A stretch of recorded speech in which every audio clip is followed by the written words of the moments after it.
helped communicate and disable communications, apologies, and aggressively circle the civilian boats, forcing the captains into sharp, evasive actions to avoid a collision. Just wanted to remind everybody that these hostile actions occurred to unarmed civilian ships from over 40 countries around the world, endangering lives. Despite this reckless aggression, the flotilla remains undeterred and continues with its course of action. As we gather here right now, the flotilla's current position is right past 120 nautical mile mark. So we expect that Israel will begin to enforce its illegal blockade very soon. And so this is a critical time that we meet here. We're going to hear firsthand accounts from participants aboard both of the boats that encountered Israeli aggression. And then we will hear from legal experts and analysis, followed by closing remarks and opening it up to questions and answers from people that are listening. So I'm going to go ahead and start by introducing Tiago Avila, who is the Global Sumud Flotilla Steering Committee member who's on board the Alma. And then we will hear from Lisa Proenka, who is also a participant on board the Cyrus. And we will proceed to the rest of the program. So to kick us off, Tiago, I'm going to go over to you. I don't know if I can see your screen, but I believe you are here. So if you're here, yes, thank you, Tiago. If you could please go ahead and brief us about the situation, specifically the firsthand account on the boat. Thank you so much, Hazami. Can you hear me? Yes, we can hear you well. Thank you, Tiago. Okay. Thank you so much. Thank you, everyone, for coming to this press conference. We unfortunately have another attack to report on against our flotilla. This was an intimidatory attack, but also that had elements of a cyber attack and electronic warfare against our boats, the Alma and the Sirius. This attack started around 5 a.m. Gaza time, which means 2 a.m. UTC time.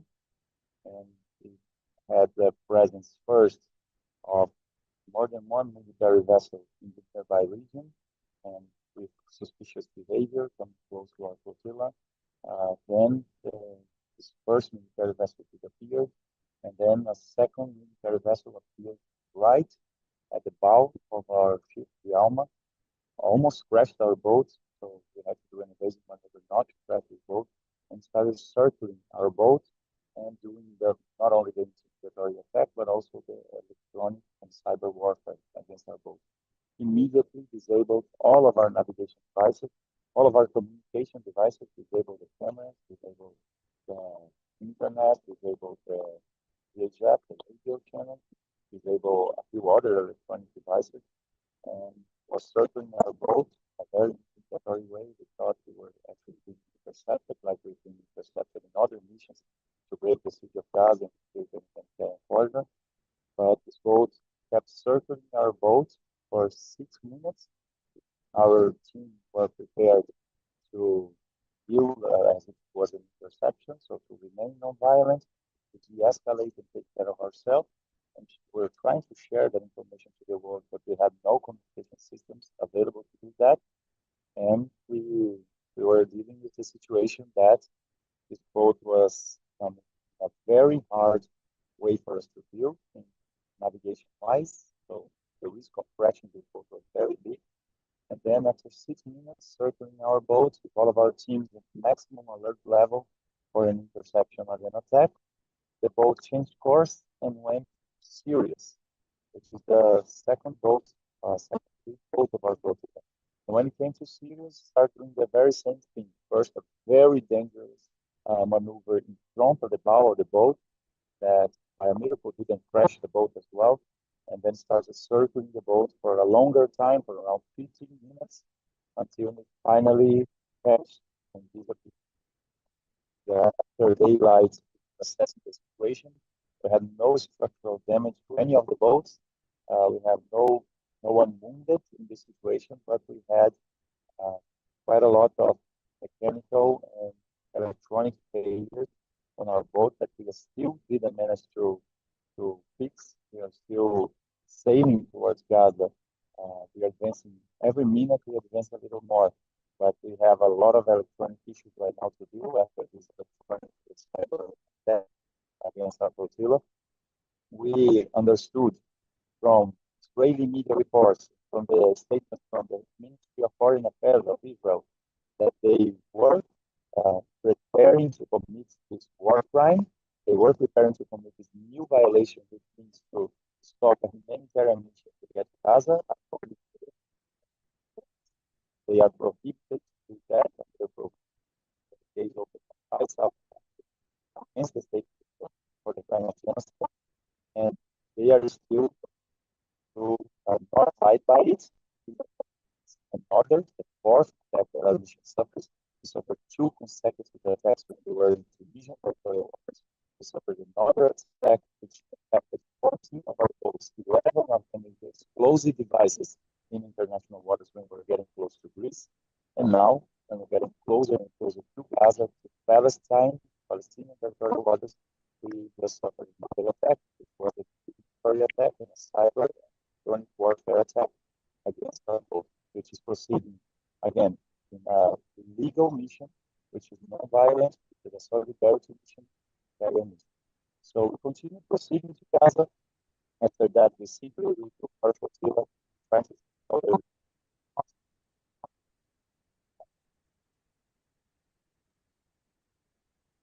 Tiago, unfortunately, we are losing you a little bit, and your audio is slightly choppy, which makes quite some sense given your location. Tiago, I don't know if you can hear me. I believe his internet is a little too choppy. We're going to try to communicate with him on our end and just make sure that he knows that we cannot hear him. Tiago, if you can hear me, you broke up a little bit there. Maybe if you could try to remove your headphones. But I just wanted to iterate some of the points that Tiago was making for those that couldn't hear him well.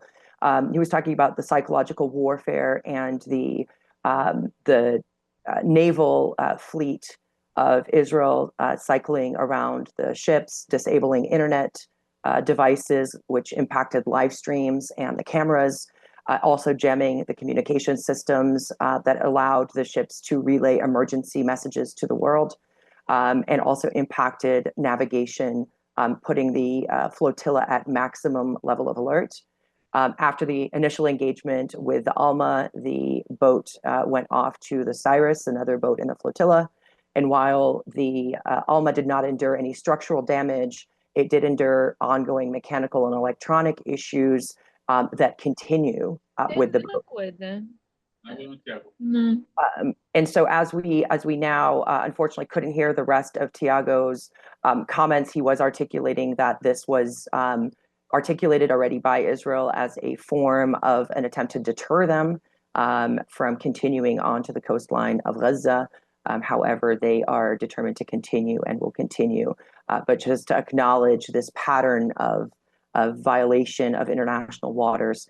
With that, I am going to, unless we have Tiago back in a more clear way, I'm going to go ahead and continue to Lisi Proenca, who is a participant on board the Cyrus, who was the second ship that encountered the intervention from the Israeli naval ship. Go ahead, Lisi. Can you hear me? Yes, we can hear you. Thank you. Okay. I'm not used to press conference or to talking like that, so I'm just gonna try and go step by step on what happened to the night yesterday. Thank you all for being here. I was actually on guard. My night watch was from 1:30 to 3:30. We all rotate night watches here to keep an eye on everything. And then we heard about 2 vessels unidentified in the flotilla, like they were close to our boat and everything. So we began our protocol for preparing for an attack or interception or someone coming to us, we don't know. And then we were on high alert for quite a while. Everybody in position. This means we put on our life jackets and stay in position and keep watching the sky, keep watching the sea to check for boats approaching. And then we heard and we saw that the boats were going far away. They left. So we decreased our alert levels and everybody went back to resting or started to move. And then it's when we found out that the cameras from Alma were gone. And that for us is someone messing with our communication. That means they are probably closed. So we put the high alert back again. Then everybody assumed positions. And like at the moment we went outside, I could already see their boats coming straight to us. And we are used to the vessels of the flotilla. They are quite slow, but these boats were really fast. And as Thiago was saying, they came in the front of Sirius. And yeah, it was like a big mess, but it didn't hit our boat, but it came really close. And then they were circling Sirius boat. They did this, and they jammed our communications. We didn't have any internet or the cameras anymore. And it went on for like 15, a little more minutes. And the people on the starboard side of Sirius, which is, if you're inside the boat facing to the front, it is to the right, saw a light coming from the water, like from down under the water. So probably a submarine or something like that. I was on the other side, so we didn't see this side of the boat and the light coming from the water. And this went on for quite a while. We could see them up in the boat with something pointing at the sky. Some people were a little bit scared about that also. And we were like with our hands up, and I was like trying to move my finger really apart from each other, like to show that I have nothing in my hands. This is also our protocol to show that we are a non-violent mission trying to carry humanitarian aid to starving people. That's what we are doing. And it's important to us to show it to them and to show it to the world watching that that's what we are doing. So we assume positions, things like that. For me, I felt like everybody was like, we do those drills so much that everybody was really knowing what to do and how to behave. So it made me feel really, really safe and secure. But also we were scared. Like you could feel the tension in everybody because we are not used to this. We are regular civilian. I can talk for myself. I'm a regular civilian, and I know everybody on the boat. Some have been through a little riskier situations, but mostly no. So yeah. I think that's what I can tell you right now. And then to keep going step by step. When we kept sitting there, we kept watching, we saw them moving further away after this 15, a little bit more minutes. We could see them moving. As I said, at the beginning, they were moving a little slow away, but then they just moved really fast and we could not have eyes on the boat. We got the binoculars, it was sunrise, we got the binoculars, we could see them for a while, but then we couldn't see them anymore. And then when we couldn't see them anymore, everybody started chanting, "Free, free Palestine" in the boat. And it was a nice moment because we were really tense for a while and like trying to keep focus. And then it was the moment of, okay, that's how our morning gets. I don't know if I talk really fast or something. I think that's it from my end right now.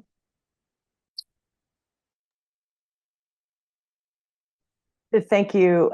You are actually perfect. And I really appreciate the reminders that the flotilla is guided by principles of peaceful nonviolence and anchored in the vision of Palestinian liberation. Also, thank you for also reminding those that are watching that everybody on these boats has gone through extensive training and preparation on encountering these aggressions, but also remaining anchored in the mission of peaceful nonviolence. I think that is an important reminder as we get closer to the coast of Gaza and anticipate escalations. I also want to just stress the point that you made that this incident with the naval vessel was also accompanied by drones and various other escalation of activity intended to intimidate, intended to inflict, as Thiago mentioned, psychological warfare, also with an effort to maybe discourage the mission from continuing.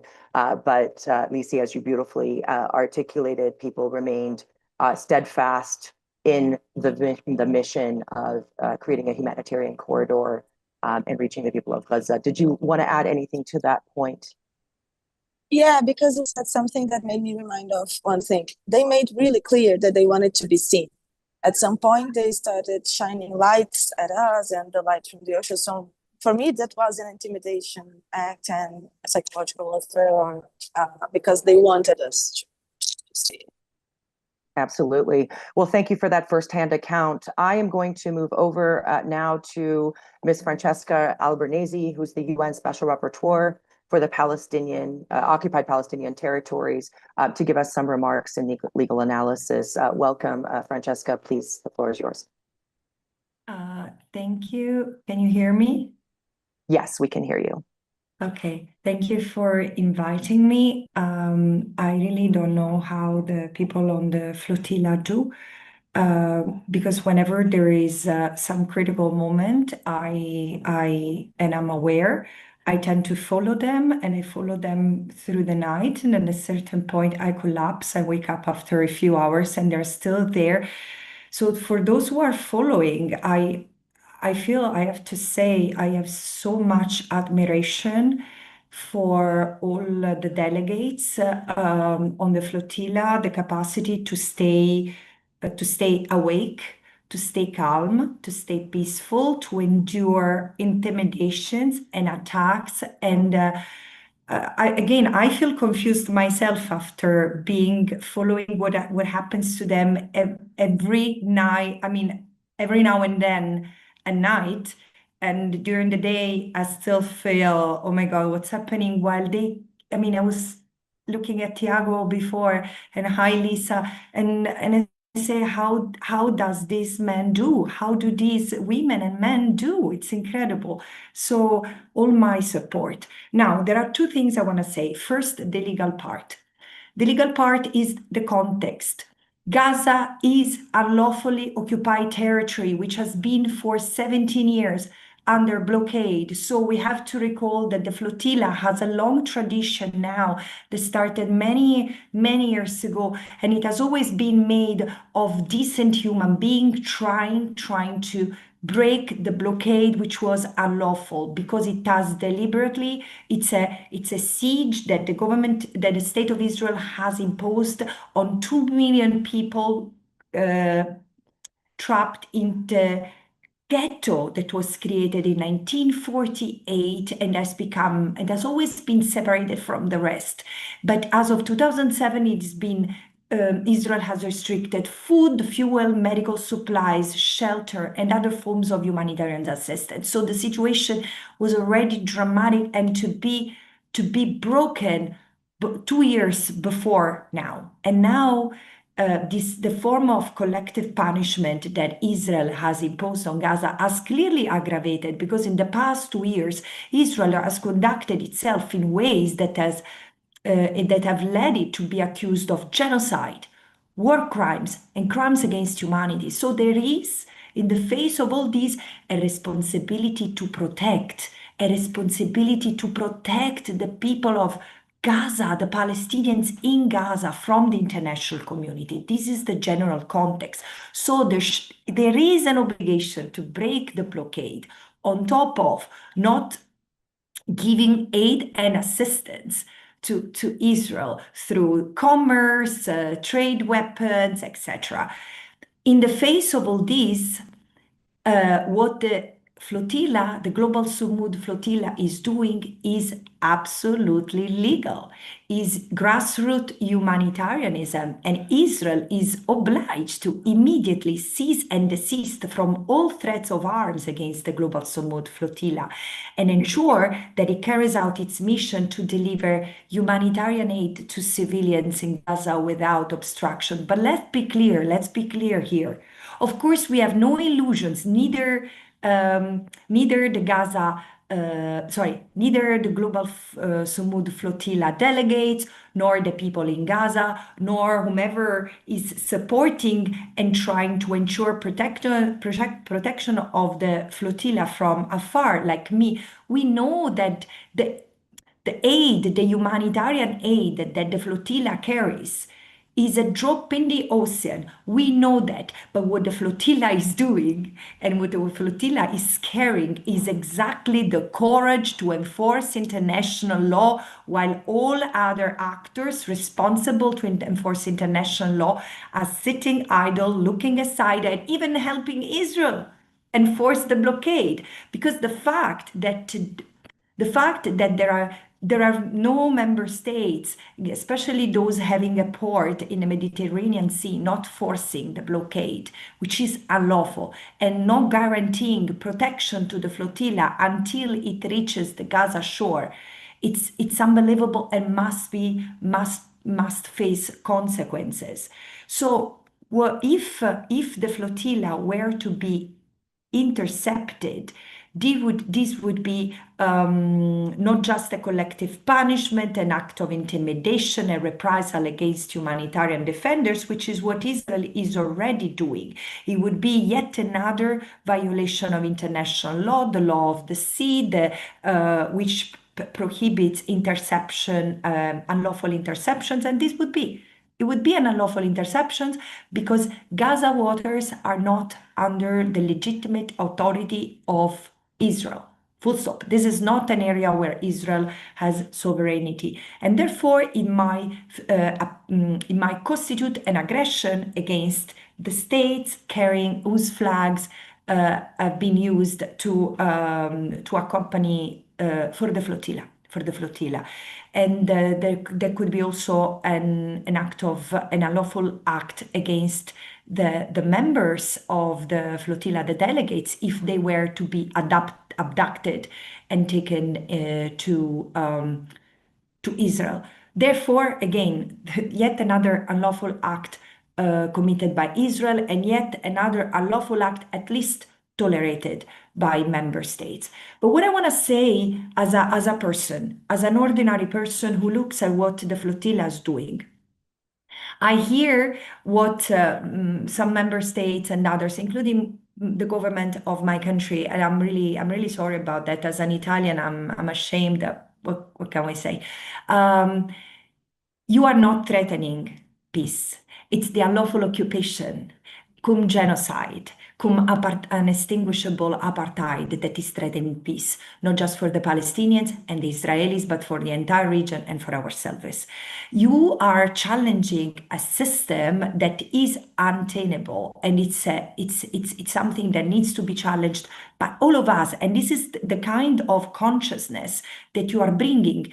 It's igniting a global reaction, because from the dockers in Ravenna, in Genova, in Livorno, in Italy, and other places who are calling for a global strike if someone touches you. This is what I'm saying. This is global consciousness. But we need to remember that the flotilla is not an end in itself. The flotilla is a means to an end, to the end of the blockade, the end of the genocide, the end of the apartheid, which is enormous. So this is why the consciousness that has been awakened by the flotilla must continue until the genocide is over, until there is a full withdrawal of Israel from the occupied Palestinian territory. Otherwise, the mission, this is what will bring the mission to fail. If it was understood what the real purpose of the mission is, which is to achieve equal access to human rights for all, including the Palestinians who are being genocided.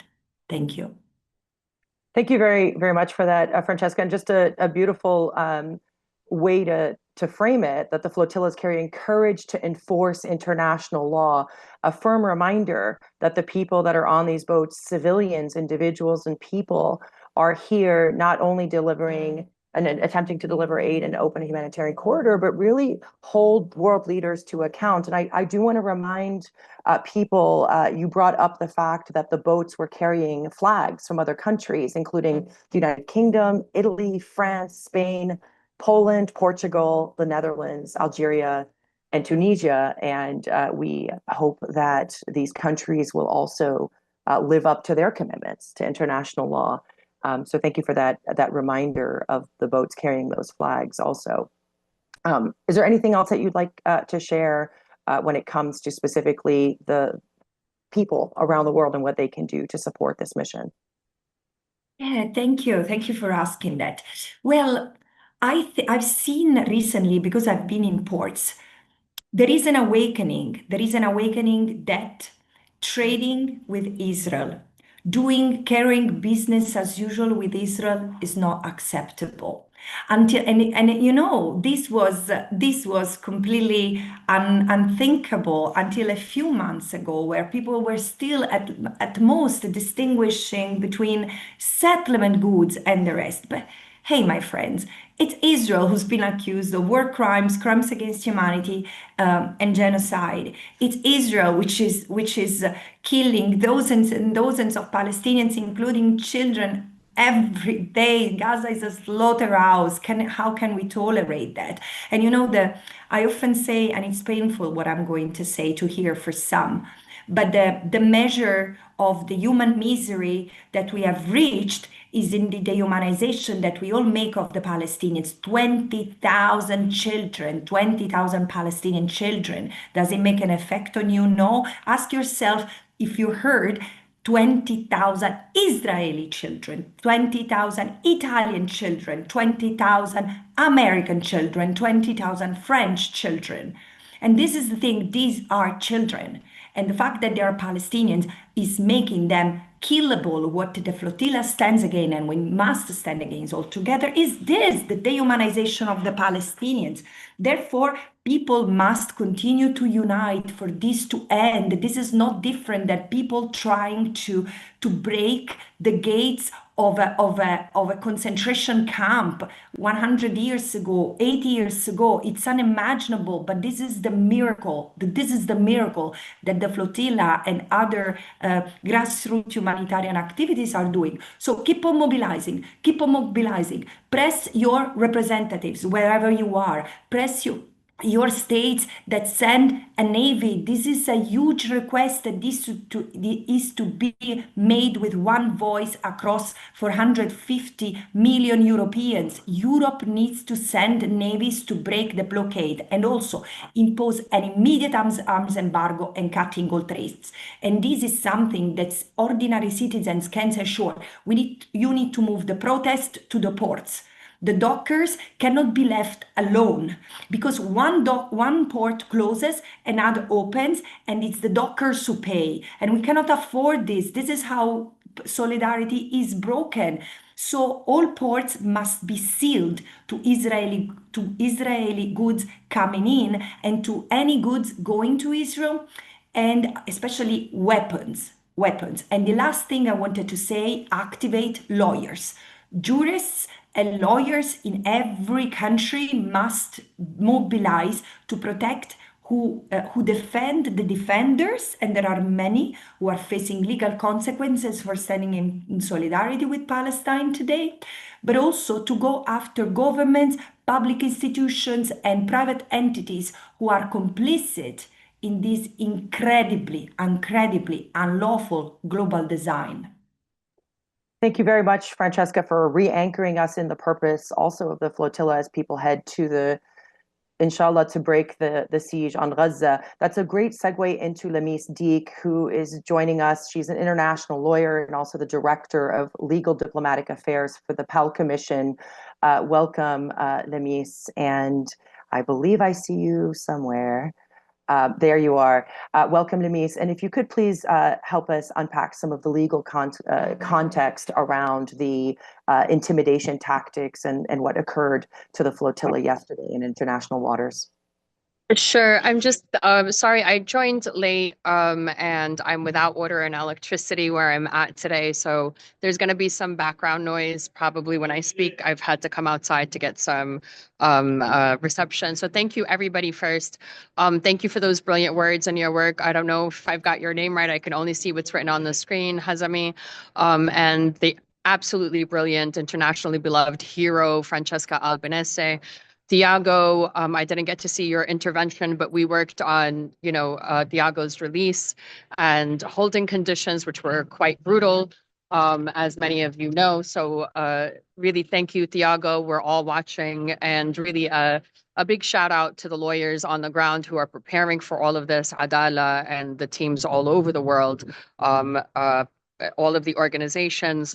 we also sent today, we issued for all of your lawyers and for you is what we're calling notice and demand letters, not what we're calling, but what are called notice and demand letters with, grounds for actionable liability. And this is for the states, for the host states, for the flag states, regarding their obligations vis-a-vis both the threats, the upcoming expected abduction and likely interception, given the numbers.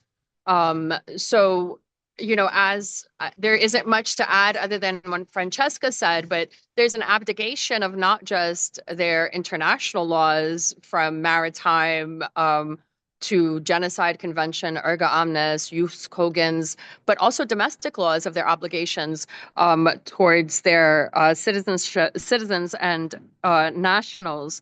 And we've seen this time and time again, and it's the same governments, these governments, whether it's Italy, we've seen other Muslim governments also withdraw, abandoning the Global Sumud flotilla.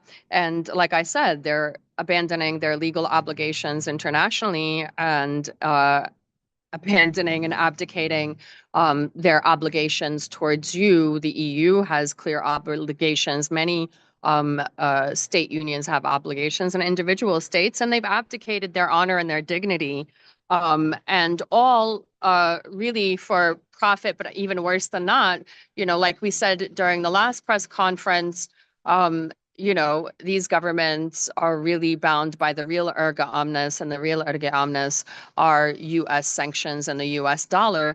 And how embarrassing when both of these are collapsing before our eyes in front of, and the international system before the eyes of the world, and their obligations are not to recognize this illegal occupation and this illegal siege and control of Gaza's waters. And then when there is de facto, as there is here, then they're obligated to not be complicit, not assist, and prevent, right? And so they're doing none of that. And what they're preventing instead is the folks who are putting their bodies on the line, unarmed, unsupported, unprotected, and unarmed, of course, all peaceful.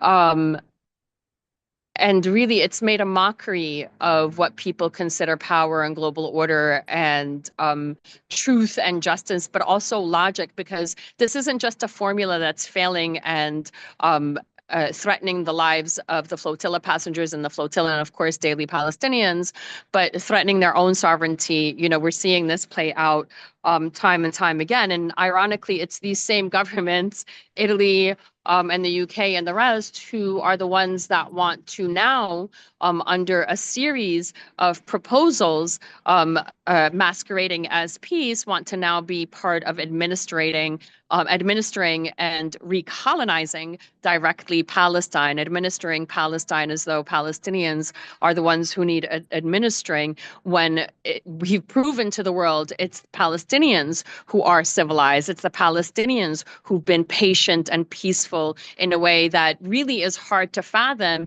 when, folks are seeing, yes, the most brutal part of the genocide, but every element of which Palestinians have suffered for 76 years, every element of this, all of the horror and the depravity and the hatred and the joy and the sadism at all of this. So Palestinians have proved that we are civilized, and those standing against this are civilized, and you are carrying the torch of civilization, and somehow they're not ashamed by daring to put their mouths and policies together in a way to pervert that. And this translates in the same way that it's logical here, it's logical in the law. This isn't very complicated. I wanted to share some good news. I don't have too much to add, more than I've said at the earlier press conference, in exposing the truth, not just about Israel, but the truth of the world and the nature of the world and its dedication to the obliteration of humanity out of fear and in exchange for profit of the few. In exposing this truth about the entire world, Gaza and now you, alongside this, are really liberating and helping usher in this era of light. And I have some, I think, amazing news. Yesterday, Ayman Khawaja, I believe, my director of communications, and I think Yafa, I forget which organization, secured the Italian dock workers' approval to endorse the Uniting for Peace resolution, which is Colombia's President Petro's Uniting for Peace resolution, which is the only resolution slated to bring actual end of genocide and dismantle the occupation. Everything in the ICJ advisory opinion, which protects you, also sustains the Colombian Uniting for Peace resolution. So they agreed to adopt that as one of their core demands, alongside the demands for the safe passage of the flotilla passengers and humanitarian supplies. But I also wanted to share in our work yesterday, that's really where my energy has been, and between our team, like I said, on the prior presser is involved, as well as our partners. We've been focused on the UFP, the Uniting for Peace resolution. And yesterday, during some meetings, you know, government officials specifically said that they wanted to hear from the Global Sumud flotilla about their support for the Uniting for Peace resolution. Do you understand the statement of power that has the statement understanding the power that you have when government officials are saying, in order for our top levels of governance to listen, they're going to have to hear it from the Global Sumud flotilla. So, you know, as we say, always we begin, and I didn't today, a little flustered, with peace and greetings upon the martyrs and the family of martyrs. And martyrs are witnesses and actors on the truth. And you have come into power as martyrs, as witnesses for the truth. You are not only having more courage than all governments have shown across the world to go out and do what you're doing, but now you have the power to change governments. And that became, you know, expressly verbatim clear. And we couldn't be more grateful. We're here for you. The law is on your side. The world is on your side, and the world is listening. And what we want to do is just be of service to you. Thank you. Thank you so much for that, Lamise. We have a few questions specifically about the, you know, access to certain coastlines. And we want to understand the legal significance of the 120 nautical miles specifically. But there are questions around what is considered a closed military zone, and specifically how many miles away from the Gaza coastline are no longer considered sailing in international waters. I don't know, Francesca or Lamise, if either of you have answers to those specific questions. Francesca, would you mind taking? Yes, excuse me, I got distracted. Can you please repeat? Absolutely. Could you explain the legal significance of the 120 nautical mile mark, specifically with Israel talking about enforcing a closed military zone? Yeah, I mean, from an international law point of view, this is a total nonsense, because Israel has no. This is where the international waters end, and Israel is claiming authority over that, because there is a war, according to Israel. Therefore, they are the flotilla is entering an area. There is a combat zone, a conflict zone, so it's creating a security risk to the to Israel. But this is absolutely nonsense. Again, this is an imaginary line, somewhat, that Israel has set for itself, because again, this is not the flotilla trying to enter Israel's waters, Israel territorial waters. This is Palestine's waters, not even Gaza, Palestine's waters. Israel has no authority over it. So only, I mean, the point is also the question who in the Palestinian Authority exercises, in the state of Palestine exercises this authority. But in the point is that certainly is not Israel. And therefore, there is any intervention in these waters would be unlawful. It would be unlawful under we shall not forget that there is also a warning by the International Court of Justice that has ordered Israel to dismantle the occupation, meaning withdrawing the troops outside the space of Palestine. This is not just, the occupied Palestinian territory, not just the territory, the land of Gaza, but also the territorial waters. Thank you. And as a follow-up to that, there's a question around, you know, how does one on the boat, or how does the flotilla actually prosecute in the case of violations of their rights on the boats? Is there a state that would prosecute, what would be the prosecuting authority? And more specifically, Emil from South Africa asked specifically in the case of interception and sustained injuries by the IDF or IOF, what legal recourse do any civilians It's a have? state.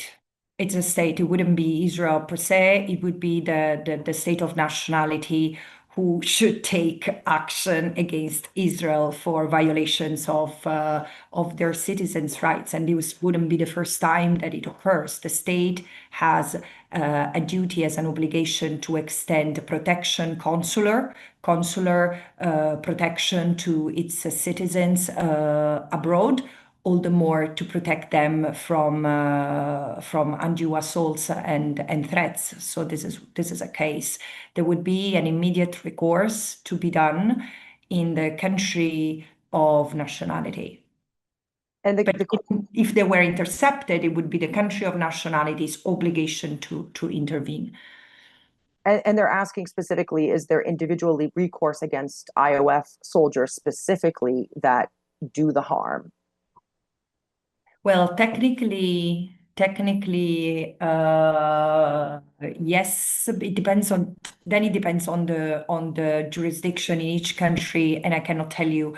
But definitely, there are various cases, various options to investigate and prosecute Israeli soldiers. And in fact, this is something that I've recommended over and over. There should be a presumption of there is a need to vet Israeli soldiers, because for the past 2 years, anyone who has not been a refusenik, anyone who has taken weapons against the Palestinians, might have committed crimes against the Palestinians. And there are crimes for which they can be excused because of being part of the chain of command, but no war crimes against humanity and genocide. Therefore, in any case, they need to be vetted when they enter a country. All the more if they have double nationality. If they are, for example, Italians, they can be immediately held accountable. So under the Italian law. So there could be a case brought against an Italian Israeli soldier in Italy. But there should be always a link between the state of nationality and the assaulted person or the assailant. And I know we unfortunately lost Lemise, so if anyone has any specific follow-up questions for her, you can please email them. Someone from her team has posted the information in the chat box. There's another question, Francesca, which I'll direct at you also around the territorial watermark specifically. So asking, the flotilla is now considered in international waters. At what mile marker does it consider to be entering into Palestinian waters? Can you please repeat the question? I cannot hear you very well. Oh, apologies. At what mile marker, nautical miles, is it considered that the flotilla is out of international waters and into Palestinian waters? Okay. Territorial waters, also called territorial sea, it's up to 12 nautical miles from a state's baseline. And this is over these 12 nautical miles, it's where the state can exercise sovereignty. So this is what is considered, let's say, Palestinian waters. Is this the question? Yes, absolutely. And is there significance to the 120 specifically nautical mark? I think that this is the line that Israel has set as the line where they enforce their jurisdiction. Okay, that's very helpful. I think that cleared up several of the questions specifically around the international aspects of this. Are there any other questions? If you could please post them in the chat. But I also know that we have Safe with us if you'd like to add anything, or if anybody would like to anybody else would like to remark on any of what we've already discussed.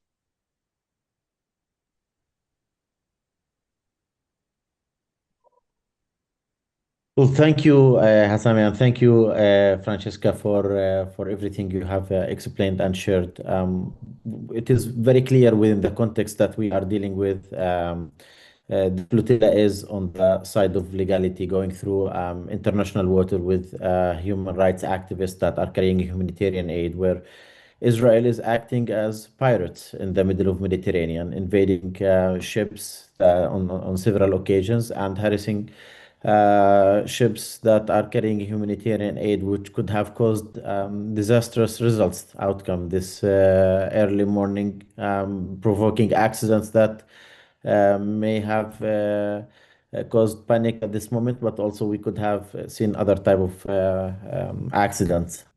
This just shows the nature of the current Israeli government. They don't have any issue of committing crimes, regardless if it's against Palestinians or against international activists. And it is really unfortunate, as we have said in our press release yesterday, the position of the Italian government, instead of continuing the sail together with the flotilla to reach the shores of Gaza.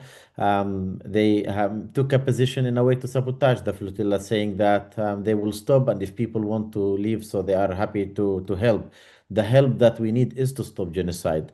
The fact that civilians from every place are taking the sea to try to intervene in the current circumstances, because those governments are not doing their job and not intervening to against the Israeli crimes. And what we have seen right now of government sending ships shows us that they are able to do that. So if they want to basically intervene, if they want to send ships, if they want to send the humanitarian aid, it just has been proven that this is a possibility that they can do. We will continue with the sale, regardless of the threats that we receive, regardless of the pressure we receive. Everyone is determined, everyone is motivated, and our formation will continue. This is a movement of people on land and on sea. And what we have seen of mobilizations of people contacting us, of actions that are being prepared and organized, and not only in the context of the flotilla itself, but also focusing on genocide, as an attack on the flotilla is an attack on Gaza. The flotilla is happening only because genocide is continuing on Gaza. So we thank everyone for the support that they have done. We invite everyone to continue their focus on Gaza, on the genocide, on the blockade. We are continuing the observation for the participants and ships that are crossing the Mediterranean. The one thing that we can promise, the one thing that everyone today is on flotilla can promise, regardless of the outcome of this mission, none of these efforts will stop. We will continue organizing, we will continue mobilizing until the end of siege, genocide, and blockade, for a humanitarian corridor to be open and available for the people of Palestine. Thank you, Shazmi. Thank you, Saif. There's just two more questions, and I think then we could wrap up. So the question around a legal recourse, Francesca, I think it's more of a legal question. Is there any legal recourse? And you may have answered this already a little bit with your other question, but specifically if there's damages that are incurred to the vessels, and or in a case of sunken or captured, confiscated ships, is there any legal recourse in that regard?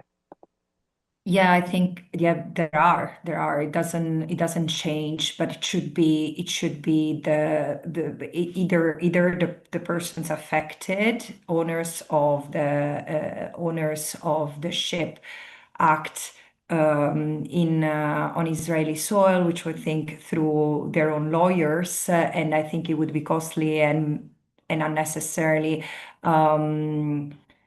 And a necessary hardship, frankly, I believe, on those who recur to justice. Otherwise, through the state of nationality and the state where the ship is registered. I don't think that there are other. I'm not an expert on the law of the sea, so there might be other recourses that I do not know. But this is definitely what comes to mind as possible action. I have no idea if insurance companies pay out. Sorry, I don't know. Yeah, no, it's great questions, and it's unfortunate that we have to be asking ourselves at a time like this in the middle of an active genocide against the Palestinian people. No, but it also, sorry, it also shows that how important it is to have. I mean, the law of the sea is something extremely specific, and it's incredible that the flotilla also managed to mobilize a team of lawyers and legal observers, among whom there are law of the sea experts. Absolutely. And I think that's precisely why these missions are so critical to challenge international law. And as I was mentioning, I think in the middle of an active genocide, people having to take these steps in order to challenge these unjust systems that need to be justly implemented. And so I want to thank everyone for their time. We have one more question, which Saif might be best directed at you, which is how far is the flotilla currently from Gaza? And can we give people a understanding of when the estimated arrival date or interception date, when were we anticipating that will be? Yes. Well, interception is expected at any moment. Like we are now, as we have entered into the what we call danger zone, orange area. That, as Francesca mentioned before, basically Israel auto-proclaimed as an area where they can intervene in international water and stop ships and kidnap participants who are on top of those ships. So we will continue with the process of sailing to Gaza. We estimate to arrive to Gaza on Thursday morning around 10 a.m. So hopefully this will happen. Hopefully we will be able to break the siege and arrive. And to be honest, many people ask us this question if we take it in terms of calculation of time and estimation of arrival. Not only that, when we put our plans, when we do the training process, we discuss different scenarios of not being able to leave a port due to critical warfare, mechanical issues, interception at the sea, or even failure of some of the ships while sailing, and the scenario of arriving to Gaza. We do contemplate this scenario, and we studied it, and we make a plan around it, and we make contacts within Gaza with hospitals, with humanitarian organizations, because for us it is an option. It is something that we motivate and mobilize around. So hopefully we manage this time, and if not, then we will come back again with, regardless, as we keep saying, air, land, and sea. We will continue mobilizing. So these are our options. Interception, normally the Israeli government tend to do that during the night. So to be honest, this night will be critical to continue observing if any action will happen by the Israeli government. If not, by the morning, hopefully we will be arriving to the shores of Gaza. Inshallah. And I just wanted to recap by really iterating the words of Francesca. The flotilla is carrying the courage to enforce international law. And I think it's very important that we continue to be anchored in the narrative and not allow us to let the sound and the noise of the Israeli propaganda impact people's perspectives of what this mission is. The Global Sumud Flotilla is guided by principles of peace, nonviolence, and Palestinian liberation. And just to iterate that everybody on these boats has taken extensive trainings to really help them understand how to react in situations of aggression and violence, which we do anticipate, as Saif said, to continue into the evening hours tonight and as they get closer to the Gaza coastland. Also important to iterate some of the points that Lemis and Francesca brought up around international law, and also a reminder that civilians that are engaged in humanitarian missions are protected, and any attack or obstruction of the Global Sumud Flotilla would violate the Geneva Conventions. Efforts to break illegal sieges are also themselves protected acts. So it's important that we continue to stay anchored in the law, anchored in righteousness, and also anchored in justice and human rights and dignity for the Palestinian people, and uplift that through this. I want to thank Lisa, Tiago, Francesca, and Lemis, and Saif for your engagements and a big act, solidarity and love to Lisi and Tiago as they continue to sail towards Gaza. May God be with you, and please send blessings and love from all of us to the people of Gaza as you approach the shoreline and the coastline, inshallah. We will be posting the video of this. It will be available on online, and then also please do join the Global Sumud Flotilla Telegram. The link of that is in the chat box. Make sure, please, to follow the official Global Sumud Flotilla social media handles to ensure that you're receiving accurate information about what is happening in these moments of chaos. I want to remind people that things change, that people post things, and sometimes once information is verified, we will continue to post updates as those happen. So do please continue to follow the official Global Sumud Flotilla accounts and amplify what is happening, bear witness to what is happening, and advocate amongst your governments to do better, to do more, and to uphold not only humanitarian and international law, but also honor there are civilians that are on these boats that are attempting to create a humanitarian corridor and break the siege, illegal siege on Gaza. Also, I would say one last point is today is also the global strike for Gaza called on by Palestinian civil society, specifically Bisan. So please do understand that wherever you are in the world, there is something you can do to keep your eyes focused on the flotilla and keep your eyes focused on Gaza in this critical moment in history. So thank you, everybody, for joining us.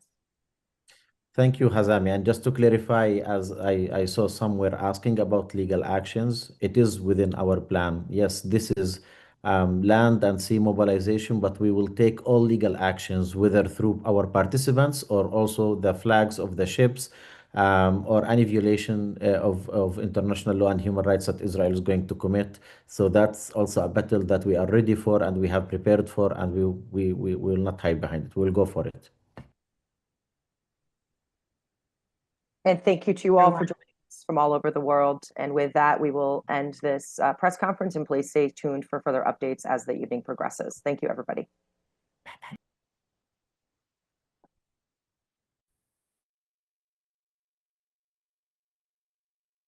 Recording